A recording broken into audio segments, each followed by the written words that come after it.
कल हमने चंडीगढ़ में एक प्रेस कॉन्फ्रेंस के माध्यम से, जहां अरविंद केजरीवाल जी की दिल्ली में एक अनूठी पहल Shaheed Bhagat Singh arm forces preparatory school के बारे में सबको बताया और उसकी एक कमाल की उपलब्धि अपने स्थापना होने के पहले साल के अंदर ही पहले बैच में से उस स्कूल से 50% बच्चों ने नियरली एनडीए का एग्ज़ाम क्रैक कर लिया।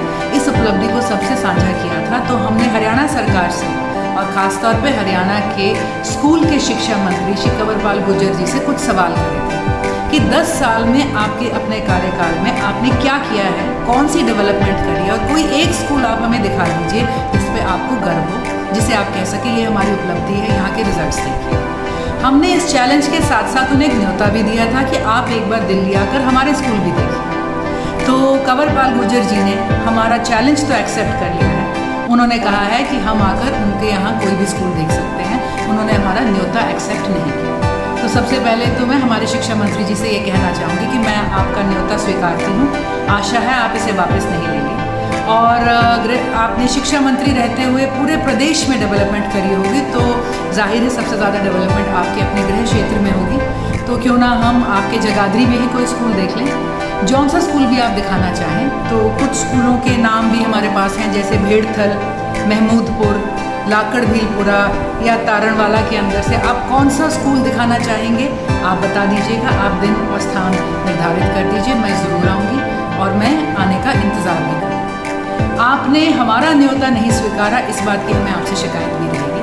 हम ये ज़रूर चाहेंगे कि ये जो मीटिंग्स है ये मात्र पक्ष विपक्ष की ना रहें, एक ख्यालों का, एक हमारे काम का आदान प्रदान भी हो। तो हमें आशा है कि अपना स्कूल दिखाने के बाद आप हमारा स्कूल देखने ज़रूर आएं। आपने कल अपने हमारी प्रेस कॉन्फ्रेंस के जवाब में जो कुछ बातें आपने कही, तो आपने कुछ सवाल और कुछ सवालिया निशान आम आदमी पार्टी के काम पर और रिजल्ट्स पर ज़रूर लगाए। आम आदमी पार्टी अपनी किसी भी जवाबदेही से वापस नहीं मुड़ेगी। आपने जो जो बातें कल रखी हम समझते हैं, हम जवाब देने को बाध्य हैं। आपका प्रमुख पॉइंट ये रहा कि आपकी नज़र में अभी तक नहीं है कि किसी भी मुख्य रैंकिंग के अंदर दिल्ली का कोई स्कूल या शिक्षा प्रणाली आई हो। तो मैं आपको बताना चाहूँगी कि एक एजुकेशन वर्ल्ड रैंकिंग हुई थी 2022-2023, जिसके अंदर देश के सभी सरकारी स्कूलों का आंकलन कराया, शायद उसमें प्राइवेट भी होंगे।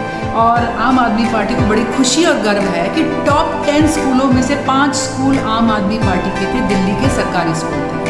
और उससे भी ज़्यादा हम समझते खुशी की बात यह है कि पहले और दूसरे स्थान पर जो स्कूल आए वो अरविंद केजरीवाल जी के ही स्कूल थे। तो रैंकिंग के अंदर आई होप हमने आपको किसी भी तरह से निराश नहीं किया होगा। दूसरी बात आई थी पास परसेंटेजेस की। हमने एक सवाल उठाया था कि 10वीं में हरियाणा की पास परसेंटेज अराउंड 57% है, जो कि राष्ट्रीय एवरेज 87%, 87.5% से बहुत नीचे है। हम आपको बताना चाहेंगे कि दिल्ली की पास परसेंटेज 91.5% के करीब है, जो कि राष्ट्रीय एवरेज से ज़्यादा है। और दिल्ली के लगभग 50% स्कूल जो हैं उनमें 90% से ऊपर है। और दिल्ली के अंदर 118 स्कूल ऐसे हैं जहाँ पे पास परसेंटेज 100% की है। तो आपने इस पर कहा कि इसमें आम आदमी पार्टी कोई ना कोई चालाकी करती है। आम आदमी पार्टी 9वीं में और 11वीं में बच्चों को फेल कर देती है और इससे उनके 10वीं में और 12वीं में नंबर बढ़ जाते हैं। तो ये थोड़ा तुक समझ नहीं आया। पहली बात तो इन हाउस रैंकिंग, क्यों आम आदमी पार्टी अपने बच्चों को 9वीं और 11वीं में फेल करेगी? कैसे किसी बच्चे को 9वीं और 11वीं में फेल करने से वो अगले साल उत्तीर्ण नंबर ले लेगा और बोर्ड की परीक्षा का आंकलन तो बाहर दूसरे टीचर्स के हाथों होता, तो इसके अंदर किसी भी तरह की धांधली नहीं हो सकती।